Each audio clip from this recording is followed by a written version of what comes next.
अस्सलाम वालेकुम dear students. उम्मीद है आप खैरियत से होंगे। आज 10th class chemistry capsule chapter 1 का पार्ट 2 हम करने जा रहे हैं। इसमें हमारा टॉपिक है law of mass action. Law of mass action जो है ये बहुत ही इम्पोर्टेंट क्वेश्चन है। शार्ट के हवाला से इसकी डेफिनेशन तो अक्सर ही आती है, लेकिन लॉन्ग क्वेश्चन में भी बड़ा ये मज़बूत क्वेश्चन है। तो इसमें मरूज़ी में अक्सर पूछा जाता है कि ये प्रेजेंट किसने किया, गुलबर्ग एंड वैग इन 1869 में। ये आपने जो है याद कर लेना है।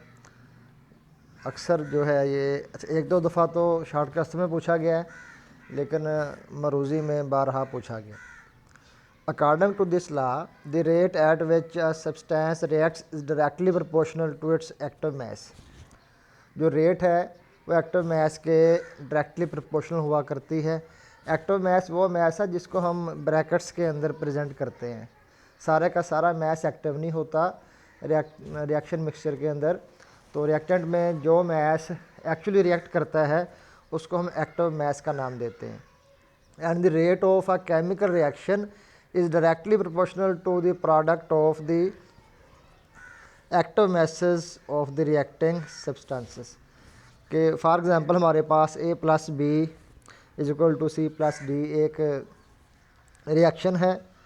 तो इसका अगर हम रेट लिखना चाहें फॉरवर्ड रिएक्शन का, वो डायरेक्टली प्रोपोर्शनल लिख रहे हैं हम A concentration into B concentration equal to K F जो है ये प्रोपोर्शनैलिटी कांस्टेंट लग गया। ये जब कांस्टेंट लग गया तो प्रोपोर्शनल की जो सिंबल थी वो ख़त्म हो गई, A into B.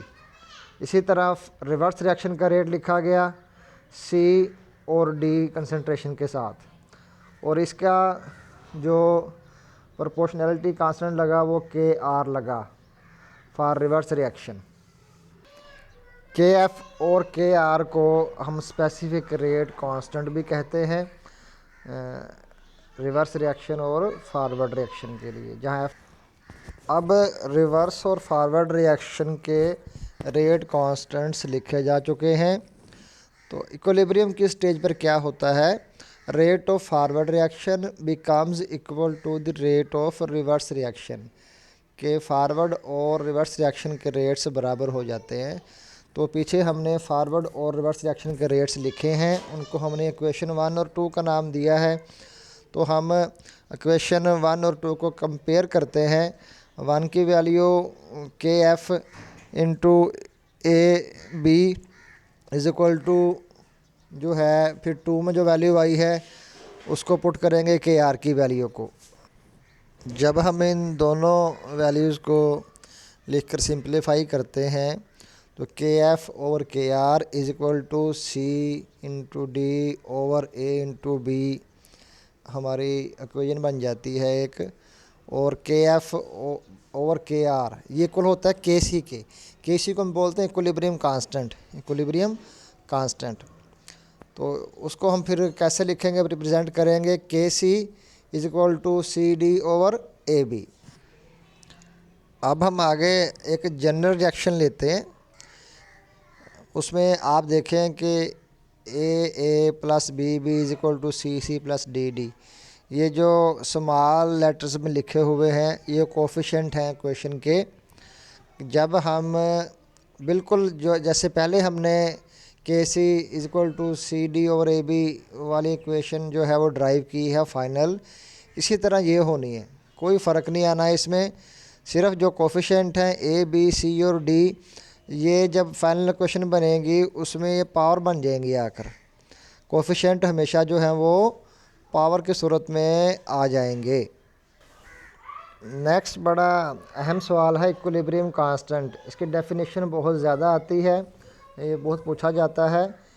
Actually it is a ratio of the product of concentration of products raise to the power of coefficient to the product of concentration of reactants raise to the power of coefficient as expressed in balance chemical equation. यानी KC equal है कि आप ऊपर लिखेंगे हासिले ज़रब product की concentration का, और साथ कोफिशेंट है तो वो ऊपर पावर में आ जाएगा, ओवर यानी कि बटा product of concentration of reactant, और अगर कोफिशेंट कोई है तो वो उसके ऊपर आ जाएगा। एक बहुत ही अहम नोट, अक्सर शॉर्ट क्वेश्चन में आता है और एमसीक्यूज़ में भी आता है, केसी का यूनिट क्या है। तो इसको याद रखें, केसी हैज़ नो यूनिट्स। जब रिएक्टेंट और प्रोडक्ट के दोनों साइड्स पर नंबर ऑफ मोल इक्वल होंगे तो केसी का कोई यूनिट नहीं होगा। तब जो यूनिट्स होते हैं मोल्स पर डीएम क्यूब, वो अगर इक्वल हों दोनों साइड्स पर तो कट जाते हैं आपस में। लेकिन जहाँ नंबर ऑफ मोल इक्वल नहीं होंगे वहाँ पर केसी का यूनिट कोई ना कोई निकलेगा। लेकिन जनरल जो बात करेंगे, केसी हैज़ नो यूनिट। ठीक हो गया। इम्पोर्टेंस ऑफ इक्विलिब्रियम कांस्टेंट, आखिरी सवाल है, अहम सवाल है कि इक्विलिब्रियम कांस्टेंट की अहमियत क्या है। तो हमारे पास इसके मेन केसेस हैं कि डायरेक्शन ऑफ रिएक्शन को प्रेडिक्ट करता है, और दूसरा एक्सटेंट ऑफ केमिकल रिएक्शन, कोई भी रिएक्शन है उसकी एक्सटेंट यानी कि रिएक्शन की हद की पेशगोई और रिएक्शन की सिमत की पेशगोई, इन दो चीज़ों को ये प्रेडिक्ट करता है। और दोनों के तीन तीन केसेस हैं।